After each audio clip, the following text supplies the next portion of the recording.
Juma min ye naani san 2020 ani saba an balima cɛ ani muso denmisɛnnin ni mabakɔrɔba an minnu bɛ ka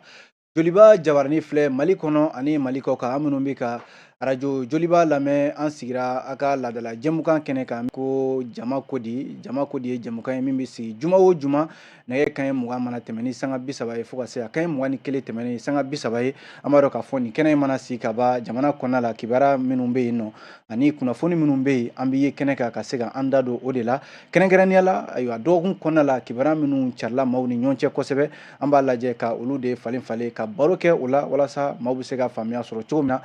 nin y'an sigilen kɛnɛ kan minnu fana bɛ k'an lajɛ an ka bɔlɔlɔw sanfɛ la Joliba TV News ale page ani Joliba FM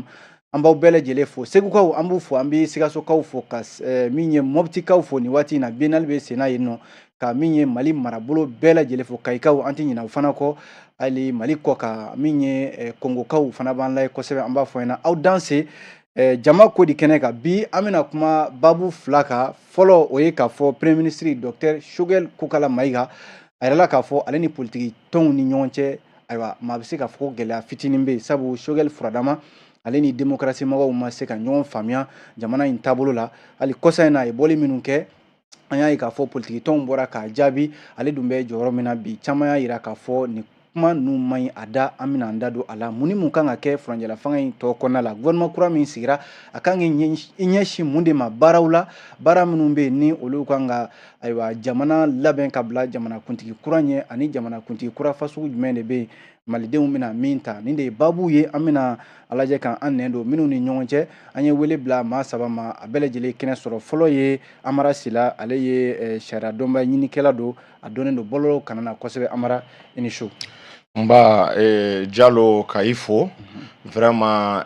an balima fila minnu bɛ yan n'anu bɛna débat kɛ k'u bɛɛ fo ka malien kelen bɛɛ fo o jara bɛɛ ye barikada an ka maa welelen filanan o ye Binta Jalo ale ye jɛkulu min n'an kama ensemble pour le changement an ka fara ɲɔgɔn kan yɛlɛma bɛ se ka na cogo min na Binta fana tɛ dunan ye kɛnɛ in kan i ni su Binta nse ani su kɔri baasi t'i la baasi foyi tɛ ayiwa i y'an ka wele jaabi o diyara n ye an ka maa welelen sabanan o ye Adama Konate ale ye secrétaire à l'organisation politiki tɔn ADEMA PASJ Bankas mara la Adama i ni su assalamu alaikum walekum salam ala k'an bɛn sababu amina an sira hɛrɛ ala k'an wuli hɛrɛ la amin n bɛ n ka mɔgɔ bɛɛ fo a diyara n ye parti ɲɛmɔgɔ bɛɛ fo o diyara n ye an b'aw bɛɛ lajɛlen ka wele jaabi jɛmukan nin y'a sigilen ye an y'aw tulo lasɔmi sisan k'a fɔ ko min ye ayiwa premier ministre ye n'o ye furancɛla fanga a premier ministre Dr Choguel Kokala Mayiga kabi rectification nana n'o de ye ka taabolo yɛlɛma fanga taabolo ayiwa an y'a ye k'a fɔ Dr Choguel Kokala Mayiga a ye kobaw kɛ fo kana se nin waati ninnu ma a ye kumabaw fɔ fo jamanaden caman yɛrɛ tɛgɛrɛ fɔ a ye nka min ye Choguel ale ni parti politiki tɔnw olu ni ɲɔgɔn cɛ an bɛ se k'a fɔ ayiwa fɔɲɔgɔnkɔ dɔɔnin bɛ a ko tun bɛ jɔyɔrɔ min na bi caman y'a jira k'a fɔ maa don min ni a kan ka kɛ so camancɛ jiri de ye kosa in na a ye bɔli minnu kɛ ayiwa Amara Sila n bɛ ɲininkali fɔlɔ e la ka jira k'a fɔ nin waati laban ninnu na n'an ye premier ministre Dr Choguel Kokala Mayiga ka baaraw ye k'a fɔ maliden caman jira k'a fɔ ni ɲɔgɔnna premier ministre mɔgɔw famana k'a sɔrɔ nka furancɛla fanga halisa an b'a kɔnɔna la hali n'a sɔrɔ a tɔ man jan premier ministre dun ni politiki tɔnw an ka baabu b'o de ka bi u cɛla an bɛ se k'a fɔ gɛlɛya dɔɔnin b'a la ayiwa kuma daminɛ na i bɛ se ka mun fɔ an ɲɛna a ko kan ok i b'a dɔn gɛlɛya tɛ premier ministre ni parti politikiw cɛ gɛlɛya min b'a ni parti politique ninnu cɛ est ce que i y'a faamu o ye tiɲɛ fɔ de ye parce que Mali sera niveau dɔ ma jamana in tɛ se ka jɔ ni tiɲɛ ma fɔ démocratie genre min n'u nana n'a ye 91 mɔgɔw a démocratie n'a sigilen bɛ multipartisme a sigira galon de kan ni parti cayara jamana kɔnɔ a bɛ jamana kɛ ta ɲini jamana de ni parti cayara jamana kɔnɔ bɛɛ bɛ to intérêt ɲini de la alors que n'i ye démocratie ta k'a lajɛ jamana bɛ se ka développer est ce que i y'a faamu k'a sɔrɔ parti politique man ca mais tubabuw nana a don an kunna an taara conception min recopier Faransi fɛ i b'a ye k'a fɔ o conception k'u ka parti caya ka démocratie kɛ majorité opposition majorité bɛ na opposition bɛ olu contrôler ko jamana bɛ jɔ au bout de 30 ans de pratique a nana ye vraiment galon de don tiɲɛ t'a kɔnɔ parce que n'i y'a ta k'a lajɛ même misali damadɔ d'i ma bi actuellement Chine n'a y'an diya deuxième puissance économique ou bien n'a y'i diya yɛrɛ dɔw yɛrɛ b'a fɔ hali première puissance économique don o parti ba kelen de bɛ Chine n'i y'a ta pays arabu ta i k'u lajɛ pays arabu que ça soit l'Arabie Saoudite Dubaï o ali Maroc nunu t'a la n'o ka sɔrɔ parti ko fanga ka bon yɔrɔ la mais n'i y'a ta k'a la u ye progrès économique min kɛ ça saute aux yeux a bɛ bɛɛ ɲɛkɔrɔ mais anw ka démocratie genre min nana anw fɛ yan est-ce que o ye parti ko est-ce que ɲɛtaga dulonnen bɛ parti caya ko ninnu na k'a fɔ est-ce que o tɛ an yɛrɛ ka politique minɛ cogo ye an yɛrɛ bolo ni an bɛ se k'a fɔ ayiwa ɲɛtaga ani politique tɔnw ka caya est-ce que fɛn kelen don est-ce que merci ne bɛ fɛ ka min f'i ye anw ye système min adopté France de fɛ parce que 91 tɛmɛlen u ye Mali feere ka Mali ta k'a di France ma France n'i y'a ta k'a lajɛ multipartisme de bɛ yen mais États-Unis multipartisme tɛ o États-Unis parti fila de bɛ yen kɔni est-ce que vous voyez parti ba fila bi jɔn bɛ se ka États-Unis ka progrès économique an'u ka progrès militaire mɔgɔ si tɛ se ka contester mais anw fɛ yen anw tugura France kɔ ko parti caman ko n'o cayara jamana kɔnɔ une majorité une opposition i b'a ye k'a fɔ ko vraiment ko jamana bɛ développer en réalité a bɛ na ni instabilité politique de ye basigi bɛ France politique la min ɲininka tuma bɛɛ i b'a sɔrɔ droite mɔgɔ dɔ a bɛ bɔ ka na gauche la gauche mɔgɔ dɔ bɛ bɔ ka taa droite la ou bien o bɛ taa i yɛrɛ sɔrɔ centre la ou bien tuma bɛɛ i b'a mɛn remaniement gouvernemental n bɛ ka min fɔ tiɲɛ don ou bien tiɲɛ tɛ a tɛ faransiya Mali ta i k'a lajɛ o kelen de bɛ Mali la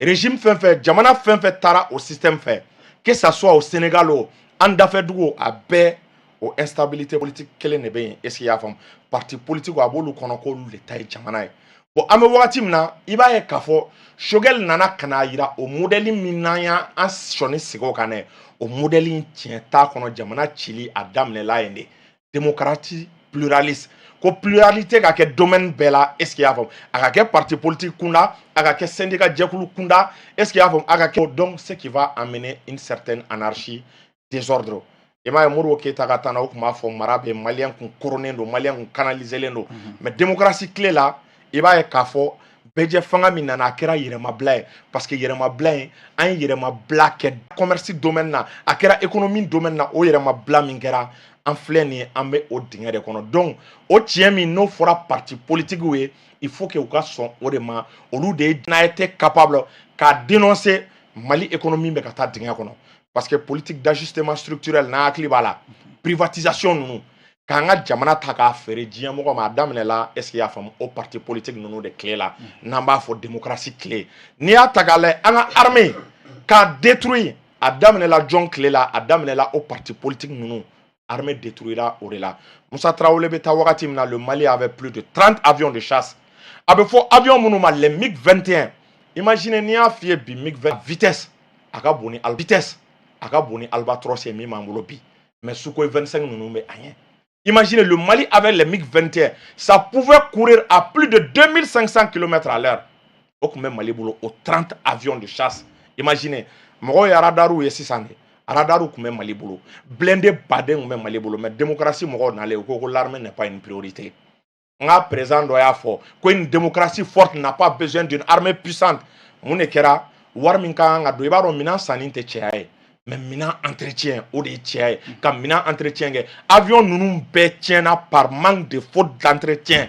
entretien baliya de ye avion ninnu tiɲɛ an ka BM 21 ninnu entretien baliya de y'a bɛɛ tiɲɛ est ce que i y'a faamu radar ninnu n'a bɛ k'a ye a radar ninnu est ce que i y'a faamu entretien baliya o de ye radar ninnu bɛɛ tiɲɛ parce que armée n'i ye wari don minɛn na n'i ma entretien kɛ finalement au fil du temps i n'a fɔ an ka mobiliw de don minɛnw u bɛ détériorer de ka dégrader missile solaire tun bɛ Mali bolo ni hakili b'a la missile minnu bɛ bɔ duguma ka taa avion gosi sanfɛ mais politique tɔn politique sɔrɔdasiw fana ye jamana mara sɔrɔdasiw ye mara min kɛ Mali kɔnɔ yan civiliw m'o kɛ o mais n'a fɔra ko armée tiɲɛna o bɛɛ bɛ ta ka da politique mɔgɔw kɔnɔ alamara mɔgɔw fana bɛ se k'o faamu cogo di merci beaucoup parce que an nana ni démocratie système min ye n'i y'a ta k'a lajɛ armée ɲɛmɔgɔba min c'est le président non o ye jamanakuntigi de ye donc pouvoir de décision pouvoir de nomination n k'a b'an ka constitution kɔnɔ ko président de bɛ armée ɲɛmɔgɔbaw nommé est ce qu'il y'a faamu président de bɛ stratégie de guerre élaboré comité de défense a bɛɛ pilotelen bɛ président de bolo i b'a dɔn en réalité fanga caman de dira président ma kojugu ayiwa n bɛ tila ka kuma lase Binta Jalo ayiwa ni nin kuma fɔra ka ban k'a ye k'a fɔ bi furanjɛla fanga min bɛ sen na premier ministre docteur Choguel Kokala Mayiga ale ni mɔgɔw kan ka bɛn kɛrɛnkɛrɛnnenya politique tɔn nka bi a ka bɔli laban ninnu politique tɔn caman de bɔra k'a jaabi k'a ye k'a fɔ ayiwa a bɛ démocratie mɔgɔw a bɛ kumaw f'u ma k'u ma baara kɛ ale dun fana ayiwa u y'a yira k'a fɔ politique tɔn b'a bolo wa ko démocratie yɛrɛ a b'o lahɔrɔma de la Jalo n b'i fo n bɛ jeliba cɛ n'a muso bɛɛ fo ani an lajɛlikɛla jama Mali kɔnɔ ani Mali kɔkan ani maliyɛn den bɛ diɲɛ yɔrɔ o yɔrɔ k'u bɛɛ fo mɔgɔ mɔgɔ ko Mali an ko o an b'olu fo i ka kuma diyara n ye kojugu ka wuli ka Choguel féliciter k'a féliciter parce que nomination min kɛra kɔsɛbɛ in na n'ale tɛ an ma histoire ɲɔgɔn ye ka 15 personnes k'o bɔ gouvernement na ka sɔrɔ premier ministre ma démissionner an b'a fo yɔrɔ la. Bon, n bɛ kuma min f'i ye an politiciens ka côté la nous on est 100% politiciens n'i nana ni stratégie ye k'a di mɔgɔ ma mɔgɔ minnu m'a faamu olu bɛna fɔ k'anw ye jamana tiɲɛ jamana un parti politique président démocratiquement élu n'a bɛ mɔgɔw bila département na c'est des spécialistes a b'olu de bila yen armée toujours a bɛ armée mɔgɔw de bolo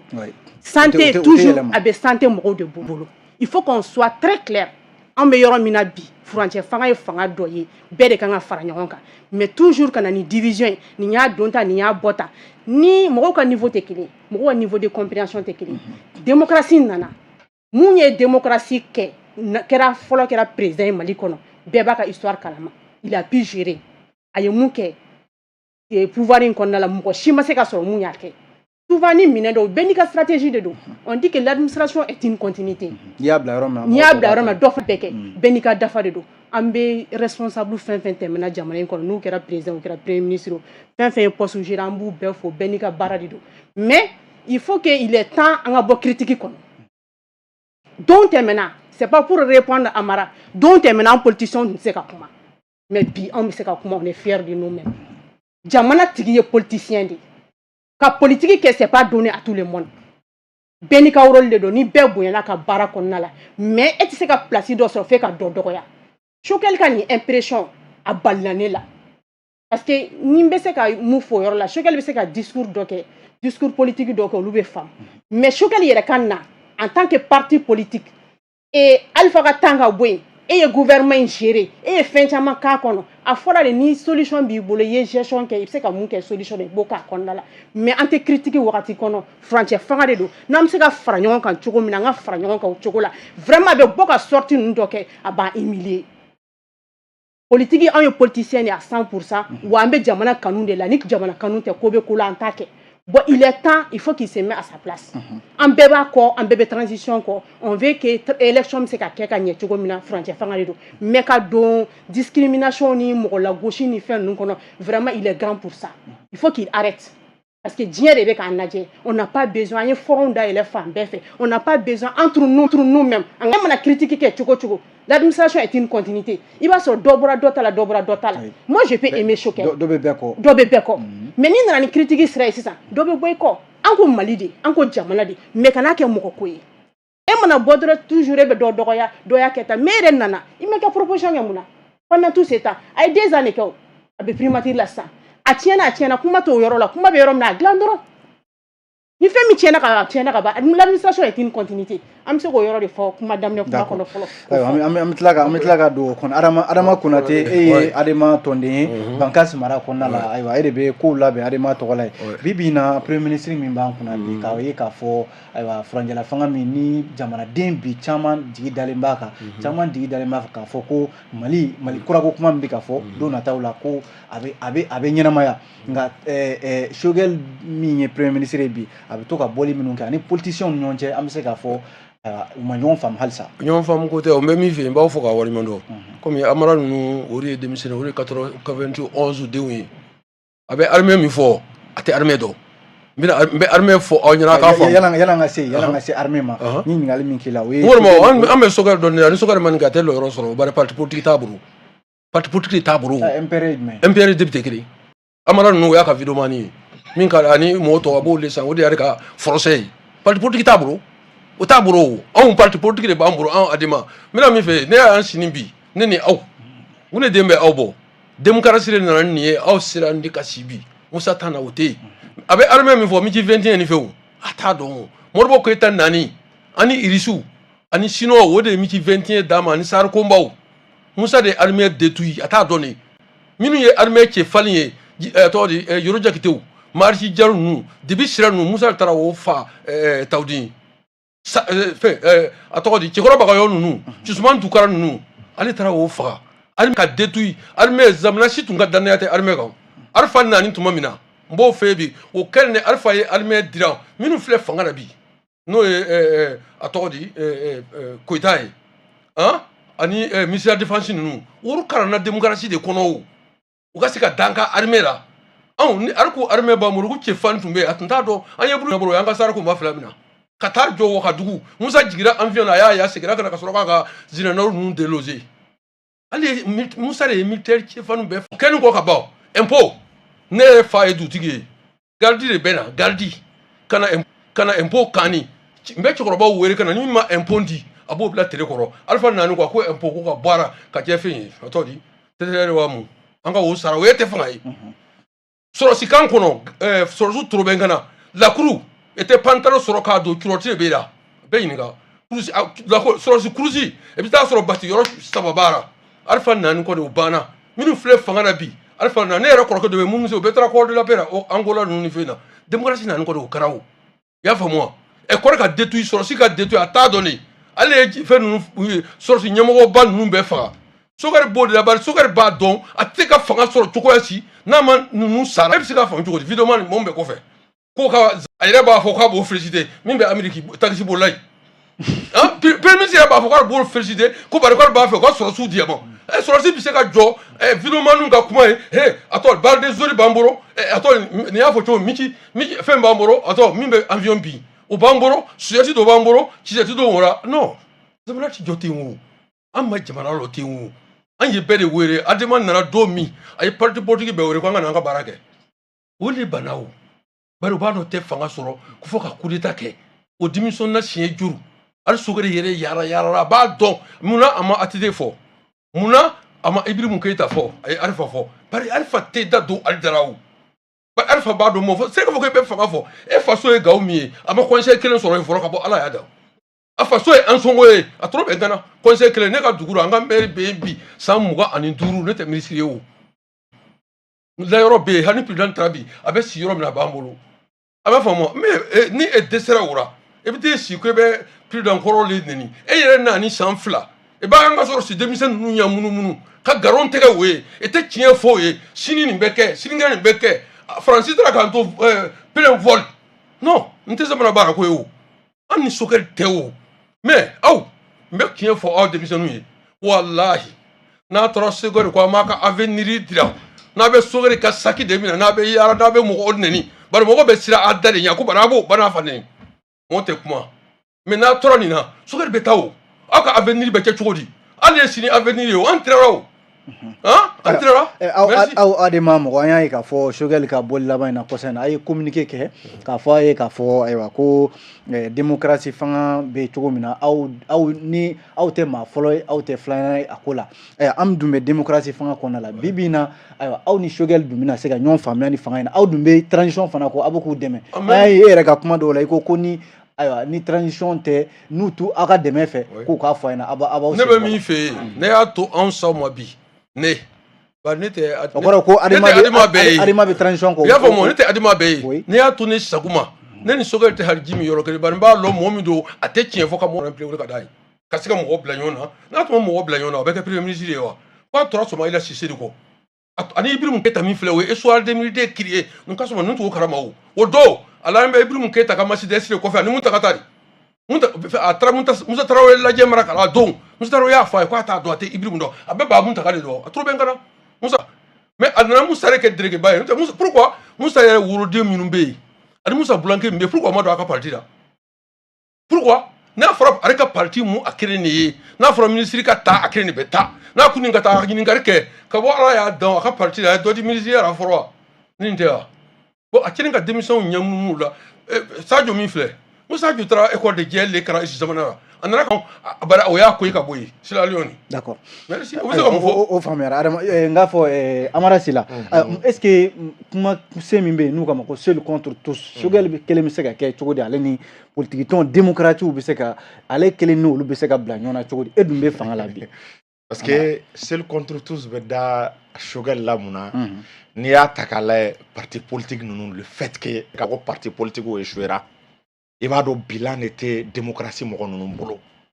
ils n'ont aucun bilan. Yana nga ta woroja me kuma do rectifier o e boyan ni ladam. C'est-à-dire no ga soro ne on a jeune donc mais on se ka kuma kosoba quoi. Est-ce que vous voyez boyan kama kuma be ce degré do ma. C'est-à-dire ni atagale au conscience ka moralement o de ba to am continuer kan transition ka ou demain. Donc akara shogel akara mo mais am fait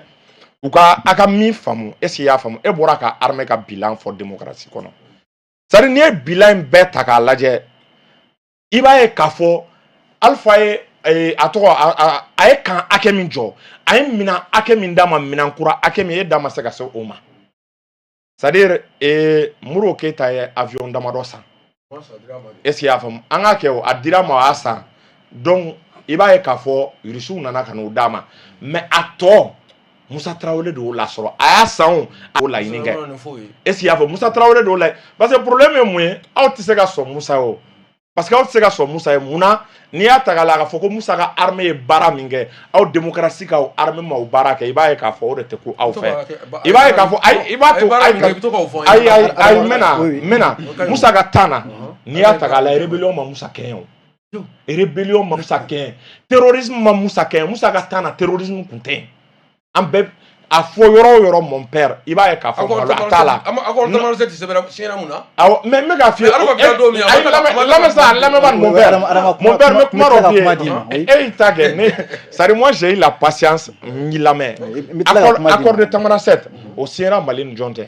groupe armé otea parce que Moussa est mouni marfari dairulao guerre baisse ça c'est est-ce qu'il y a femme ça se termine autour d'une table de négociation n'est pas là-bas mais au wati est-ce que vous avez yadagali ko kuma me wa ikume Amadou Koufa ko kuma me ikume jinin état islamique est-ce que vous kuma be fort ay nunu be don wakati jume démocratie mo ka bilan donc o marama fem munu fleur me fe ga kla ka mi fort a fo malien yen Moro Keita tara ka minamito ni Moussa Traoré nana kana renforcer o minaw est-ce qu'il y a famu o minaw kera kechogo jume ne la o avion pourquoi MiG-21 nunu ou clouer me dugumala la. Pourquoi ado moteur ferré là? Pourquoi missile solaire nous comme ambolo au missile solaire nous muna au missile solaire nous ou kala ka to détruire ko au main parce que par manque de faute d'entretien oui mais amara fanga do temena c'est ça au mamere ou yere dako ko avion coulé au sol ou do yere ko nga avion nana mais ou tise ka de ama ou do fana ko avion tise ka so la saka bo merci oui et argument no ane bolo oui fanga mimbe akosan na c'est na kera fanga kelen parce que abseka fossa démocratie toura Moussa Traoré si nega kuma bo ore ye bara no ambulo nega kuma be ore lao neta adam na alpha kelenare alpha est-ce qu'il y a famu kana bla fo Amadou Toumani Touré là fo ibeka est-ce qu'il y a mo la me ko ya sura si allez te démocratie allez peut-être que sura si to ko de là mais allez mfarama jalaki baga ka fo ni ma kun kan armée de la atete kumbo mo fe sari ni ma kun kan armée de la atete kumbo o mo fe atete barake o ni atagale parce que al shogel ga kuma la iba ya be atete tan woro do law atete barake me woro jumen tiena uburo parce que démocratie kabra nana mana yumane kama unana ira de kika i occuper économie ne la ko soro dunga fa musaka kolu de ka ke priorité ko armée bolo ko fe ko de esia famu kika armée ke bolo ko fe ko parce que Moussa bora en wakati mina nan ko ya mago do anga armée la sang ma soro anga nga dugujugoro na folo exploiter manga willa atete ko wakati jumen kabira ko kuma la surara est-ce qu'il y a fama ka fanga ban wakati ko pétrole be Mali la o kuma fole don willa parce que a kuma fagana exploiter les dames bon aga erreur kerami ay usine bawjo ay yoro ba chaman créer service ba chama ina fo actuellement amega au service ouye mais ama armée ami magodo armée la kona ni jabali kunteke wa olu démocratie mo fuka so ama armée tiena ubolo économie uyata uyanga économie ne takadi tubabuma nous sonoma problème ta la on shogal be nyoro mais tant que ama soma parce que me bokuma la yoromna iba e ka fo shogal be no kuma no rappeler yoromna akunye bi jeune génération ka do jamana be mara tiere ka parce que histoire Mali histoire kura de be ga réécrire bon o histoire kura réécrire là aga foko démocratie mo ye barake demsen kura munu mena no nga nouvelle génération en fana ga blanc na ngo démocratie mara ngo marate au sanfé ngo de ato any progrès nunu nge oye ka munumbe an kofe ka olu do fili kono ku do dinga kono donc il est temps est-ce qu'il y a vraiment donc il est temps même une fois il est temps on a commencé à tien fort démocratie mɔgɔw ye u ka bilan kɛra sɔrɔ u ma baara foyi kɛ u y'an ka avenir tiɲɛ k'an ka avenir ta o ta la hali ni y'a ye ne kɛra juriste ye parce que an ma kalan ɲuman de d'an ma n'a kun ye kalan ɲuman de ma bila sur place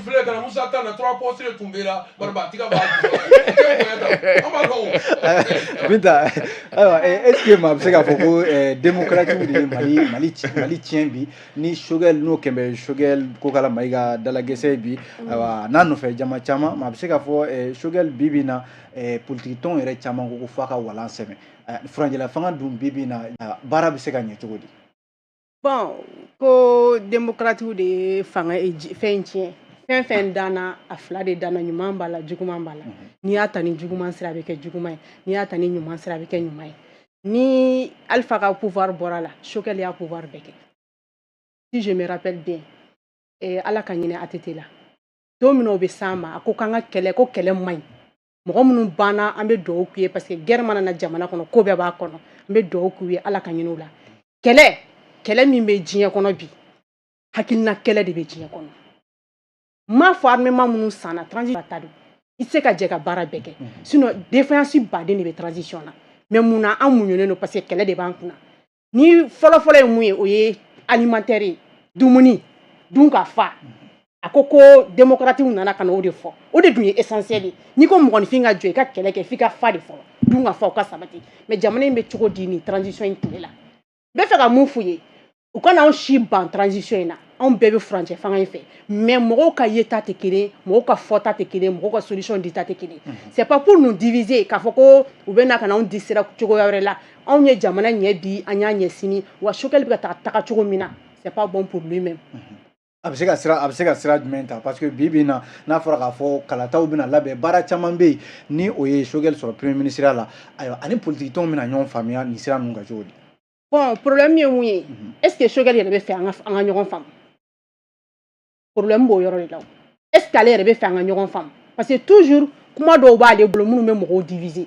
ni an fa y'a fɔ cogo min na mɔgɔw bɛ siran nɛni ni fɛn dɔw ɲɛ mais ale bɛ poste min na bi ale de bɛ se ka mɔgɔw fara ɲɔgɔn kan mais n'o t'ale yɛrɛ ka fɛlɛ a b'a dɔn ale bɛ se ka ko dɔ kɛ bi Choguel nana na wagati la an ka tiɲɛ fɔ parce que bi wagati in na communication wagati de bɛ yen kana fɛn compétence dɔ bɛ tapo la o tɛ Choguel la Choguel bɛ sɔn ko dɔ ma tapo tɛ sɔn a ma tapo fana bɛ se ko dɔ la Choguel tɛ s'a la an ka dirigeant bɛɛ bɛ ten mais ale bɛ se ka sɔn ko min ma bi mɔgɔ caman bɛ o tɛ sɔn a ma bɛɛ sira de kan bi nin y'a ka sira ye mais an bɛ mun ɲini a fɛ de grâce a ka an fara ɲɔgɔn kan a ka muɲu ka sabali an t'a place ani politique tɔnw ka bɛ se ka ɲɔgɔn faamu est-ce que comme i ko est-ce que u bɛna se ka ɲɔgɔn faamu nka ɲɔgɔn faamuya in b'ale aw jamanaden minnu bɛ yen n'aw bɛ se ka kuma fɛ est-ce que aw bɛ se ka mun fɔ a ye k'a fɔ ayiwa jamana premier ministre nin de ye taabolo an bɛ fɛ k'a kɛ tan dɔ. bon an kɔni bɛ se ka mun fɔ a ye o yɔrɔ la an bɛ hukumu kɔnɔ sisan ale bɛ division sira min na nous on n'est pas d'accord avec lui. Amara min fɔ k'a fɔ ko démocrates échouera o kuma de bɛ ka personne n'a échoué mɔgɔ si ma dafa hali ale Amara min filɛ nin il n'est pas 100% sira tɛ continuité de quoi n bɛ fɛ k'o yɔrɔ de fɔ dɔ de bɛ dɔ kɛ ka dɔ dafa o de Mali kura ko in ni terme ninnu de o de bɛ k'an décourager n bɛ fɛ ka mun f'u ye k'a fɔ Choguel ye n'a bɛ fɛ jamana ka jɔ. mais est-ce que kuma min fana bɛ jamana ɲɛmɔgɔ sanamaw tulo kɔrɔ k'a fɔ politiciens de y'an ka jamana ci est-ce que o fana kuma ninnu de tɛ ka ayiwa galabu don Choguel la ka nin kuma ninnu fɔ k'a fɔ ayiwa f'an ka ayiwa politique tɔnw an k'u sen bɔ ko bɛɛ lajɛlen la. bon ne bɛ kuma kelen fɔ o yɔrɔ la n'i ma gɛrɛ tenitigiw la dɔrɔn kuma bɛ kuma la i bɛ se k'o fɔ k'o tɛ kelen ye e k'a jate minɛ sani premier ministre dɔ in ka na mun tun bɛ comme intérim sani o ka na ni bi Choguel ka poste bɛ cogo di a bɛ yen ten dɔrɔn de il ne fait rien ko foyi saralen t'a la ko foyi bonya tɛ yen mais toujours f'a ka fɛn dɔ de kɛ fɛn min b'a to a bɛ fɛ mɔgɔw bɛ tugu a kɔ mɔgɔw bɛ ko sugu dɔ k'a fɛ sinon nous on n'a pas ce temps là an bɛ jamana ko de la an ye politiciens de a ma bi anw bolo mɔgɔ fɛn bɛɛ tɛ dafa mɔgɔw bolo et puis nin bilan in yɛrɛ diyara anw ye parce que Ala n'a ka ko de don wagatiw de fana don mun bɛ mun na o b'o la a dira sɔrɔsiw ma a fɔra k'olu de bɛ sécurité dɔn an bɛ dugawu kɛ u bɛ se ka yɔrɔ dilan cogo min na k'a ɲɛ k'a kɛ ten fɛn dɔ kɛra sɔrɔsiw fana tile la f'an ka tiɲɛ fɔ ɲɔgɔn ye n'a tun kɛra an parti politique fɛn fɛn tile la an bɛ ka mun fɔ bi a tɛ fɔ an marakoko yɔrɔ dɔw ma ci mais fɛn dɔw kɛra sécurité kɔnɔna la est-ce que a tun bɛ se ka kɛ parti politique tile la bon n bɛ fɛ k'o yɔrɔ de fɔ mɔgɔw de bɛ ɲɔgɔn dafa furancɛ fanga de don n'an bɛ se ka bɛn ka fɛn fɛn kɛ bɛn kɔnɔna la an bɛ se k'o de kɛ bɛn kɔnɔna sinon argument minnu b'u bolo c'est pas convaincant et puis don tɛmɛna an tun tɛ se ka kuma mais bi an bɛ kuma kɔngɔ bɛ maliyɛnw na a tɛ se ka kuma bi dɛ munna politicien a da de munna k'an da de an y'an yɛrɛ a ka kuma ka dɔgɔ mɔgɔw ka éducation tɛ kelen ye an b'a yɛrɛ minɛ nin de la sinon n'an tɛ terrain kan baara la o ye dɔ wɛrɛ ye dɛ fɔlɔ fɛn dɔ tun se ka fɔ terrain kan mais bi a bɛ fɔ dɛ an mara yɛrɛ b'a kala d'accord ayiwa Adama Konate aw minnu ye politique belebeleba ye jamana in kɔnɔ Adama PAEJ ayiwa kalataw bɛ ka torin kana dɔɔni dɔɔni ayiwa an bɛ se ka fɔ furancɛla fanga yɛrɛ tɔ tora kalo damadɔ de ye ayiwa baaraw bɛ cogo di a ka tɔn kɔnɔ an ka tɔn bɛɛ b'a dɔn an ka tɔn ni ani se tɛ Afrique bɛ a ɲɔgɔn ye n bɛ Amara jaabi kuma dɔ la quoi a tɛ n'o fɔ a tɛ armée dɔn kuma dɔ bɛ yen n t'o fɔ armée la olu ye secret ye ale bɛ miti 21 yɛrɛ min fɔ miti 21 irisiw y'a fɔ a mɛnna kɔ ka to yen ani Sarakoma min tun bɛ an bolo Zorɔgɔ bɛ min sen na an ka mɔgɔw b'a dɔn o kama o taara blindé san i y'a faamu wa mais minnu kɛra armée kɔnɔ ani min bɛ kɛ sɔn bi n y'o de fɔ an tɛna n da don o la bari ni i y'a fɔ ko n ka n da don a la n bɛna tiɲɛ fɔ n'i ye tiɲɛ fɔ sini n bɛ taa kaso la wallahi armée bɛ cogo min bi n'i ye tiɲɛ fɔ a kɔnɔ n bɛ taa kaso la sini dɔ tɛna se ka kuma la n ka nkalon tigɛ o kama n b'o to yen n m'a faamu wa armée min fɔ n bɛ ɲininka o V8 o ani R12 ye kelen ye wa V8 ani R12 ye kelen ye wa anw a tɔgɔ di Sogɛri bɛ so min kɔnɔ primature la bi jɔn de y'a jɔ a taara balontan terrain min kan jɔn de y'a jɔ 26 mars jɔn de y'a jɔ wallahi an démocratie Alifa ka tere a ye baara kɛ 100% foyi ma échoué an bolo Alifa taatɔ a ye passation cɛ passation ɲɛnama ani projet k'a di ATT ma i y'a faamu Mali sibiriya kelen minɛ n tɛ sibiriya kɛlɛ o ni tɛ yan sango ka taa sango kana taa Alifa taara k'a to Mali sibiriya kelen a minɛ n tɛ i y'a faamu mais n'a tɛ wari kan ne nana non ne aw anw tɛ wari di rebelle si ma dɔrɔmɛ kelen an t'a di foyi la wari di ani vidomaniw ma ka mɔgɔw ba neni ka mɔgɔw ne bɛ ɲininka sisan mun bɛ Faransi mun bɛ Amérique ne b'a fɛ ka faso jɔ pour que tina e bɛ taa o ta tɔgɔ ma ko nin ka sɔrɔsiw di yan ma mais ne bɛ min fɛ yen Sogɛli tɛ koyi Sogɛli tɛ Hasimu don anw tɛ taa wotiri la nin cogo in na ka Sogɛli bɔ an kunna ka bɔ ala démocratie la Sogɛli ye fɛn min sɔrɔ a m'a foyi sɔrɔ mɔgɔ ma se ka taa faso la a taara Gawo ma se ka taa Worodugu la ne Sogɛli siri gansan hali ni bɛ taa ni Mali armée bɛɛ n bɛ taa n somɔgɔw fo k'a fɔ ne kɛra premier ministre ye n nana ka na dugawu kɛ ale ma se ka taa n songo kuma tɛ a ka burusi kɔnɔ du ma a y'a si bɛɛ kɛ a ma conseiller kelen sɔrɔ a ka dugu la kuma tɛ député ma i y'a faamu o kan ka kɛ premier ministre a ye tugu fɛn de kɔ ala ka hinɛ sɔn Mayila Sise la ka taa don o ka fɛn na dɔrɔn ka na bara a ka jouer o de ye kana ninnu kunkolo ɲagami c'est une zone o tɛ Mali dɔn an ye dɔ fɔ o la aw Adama bi bi in na est ce que kalata bɛ cogo di Adama kɔnɔna la aw ko ka Sogɛli to yen aw dun bɛ ka transition an y'o fɔ o an y'an ka sɛbɛnni min kɛ est ce que i y'a faamu an ko Sogɛli ye nɛni min kɛ Sogɛli tɛ o Hasimu de y'a a ye tiɲɛ min fɔ a tɛ tiɲɛ fɔ sa a bɛ nkalon de tigɛ sa i ka daminɛ a n t'a fɛ k'a nɛni n'o tɛ a ye nkalon min tigɛ a ne sini ma premier ministre la an bɛ jamukan nɛni t'a kɔnɔ nɛni t'a kɔnɔ n'o tɛ a ne sini ma premier ministre la a ye kuma minnu fɔ fo kana bilan bɛɛ armée ye baara kɛ Sadio taara minɛn san Irisi la a nana na Sadio n'an taara o Sogɛli yɛrɛ ka bilan dɔ fɔ an ye k'a fɔ a n'an nani ma démocratie kɔni ma baara kɛ ale don tɛra démocratie baara a kɛra ministre ye